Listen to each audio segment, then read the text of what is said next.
On the surface, this looked like a standard introductory press conference. New head coach, familiar faces, expected talking points. But press room breakdown is about listening for intent, not just content. Veteran reporters don't waste the opening question. They go straight to the pressure point.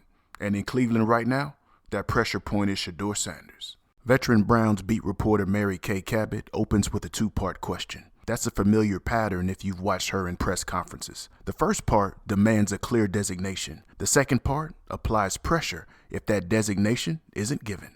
Will you head into this offseason with Shedeur Sanders as your QB1? And if not, what is your approach to the whole quarterback situation as you move into your new job? This question puts the coach in a tight spot immediately. If he says yes, Shedeur is publicly crowned before camp begins. If he says no, Shedeur immediately carries doubt into the offseason. Either way, the narrative hardens instantly. And that's the giveaway. The words sound like a depth chart question, but the intent is about belief. This is the moment where a coach can accidentally lock in expectations, create unnecessary pressure, or protect the evaluation process. Let's listen to how Todd Monken handles it. Well, I think like any position on the team, that's still to be determined. Am I excited about Shedeur? Am I excited about all the quarterbacks in the room? Am I excited to coach this football team? Absolutely. I can't wait for them to get back and for us to get started. Monken doesn't give Shedeur a label, but he also doesn't distance himself from him. He keeps the competition intact without signaling doubt. That protects Shedeur from carrying a headline into camp that he didn't earn on the field. When the media doesn't get the answer it wants, it rarely stops asking. Instead, it changes how the question is framed. Now another reporter steps in with a different kind of question. It goes a little something like this. As a former quarterback, what are you looking for in a quarterback? Sounds harmless on the surface, but in this context, it invites the audience to start evaluating Shedeur indirectly. Just want to ask you, as a former quarterback, what is it you're specifically looking for in a quarterback?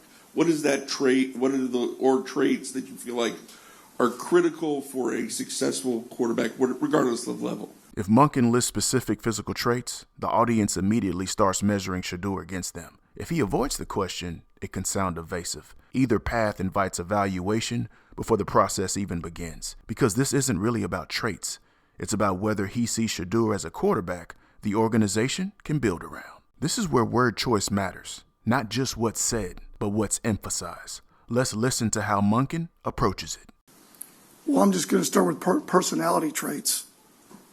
I mean, when you talk about who's going to lead this team, who has the it factor, who has those characteristics that the team wants to follow and believes in them because the ball's in their hand every down. This game's going to come down to 2-minute situations, 4-minute situations where you've got to be able to execute at a high level. And we're just talking about some of the characteristics that you're looking for, let alone some of the physical traits that we'll get a chance to talk about later. By starting with leadership, presence, and command, Monken avoids creating a public checklist for Shedeur to be graded against. That keeps the quarterback evaluation where it belongs, inside the building. Next, the media pivots to Todd Monken's time in Baltimore. On the surface, this sounds like a draft history question, but the timing tells you it's about something else. Before we get to this next question, it helps to pause for a second and ask, what is the media really trying to learn here? This isn't about Baltimore's draft board. What they really want to know is whether Shedeur is the kind of quarterback Todd Monken believes in long term. Not just whether he likes him, but whether he sees him as a franchise guy.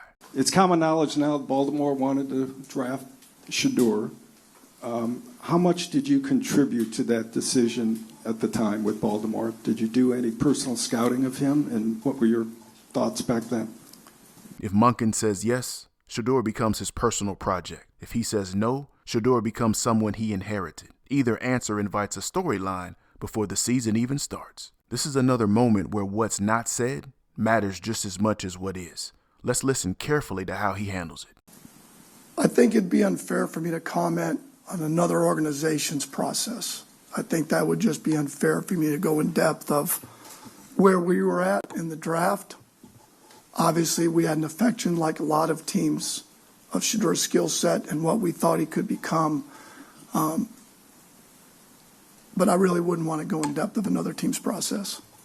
This answer does a few important things at the same time. Monken avoids turning Baltimore into a test of personal preference, where any answer would have framed Shedeur as either a favorite or someone he never fully bought into. At the same time, he still acknowledges Shedeur's skill set and potential, without attaching belief to past decisions. That balance matters. By refusing to signal favoritism or distance, Monken protects the evaluation process, keeps the quarterback room neutral, and avoids creating a narrative that would follow Shedeur before the season even begins. 3 different questions, 1 common objective. Each question tried to force an early conclusion about Shedeur Sanders. Being media savvy isn't about clever answers. It's about understanding why a question is being asked. The people who handle the podium best recognize and answer the intent of the question, not just the wording. The biggest pressure point in this introductory press conference was never Todd Monken.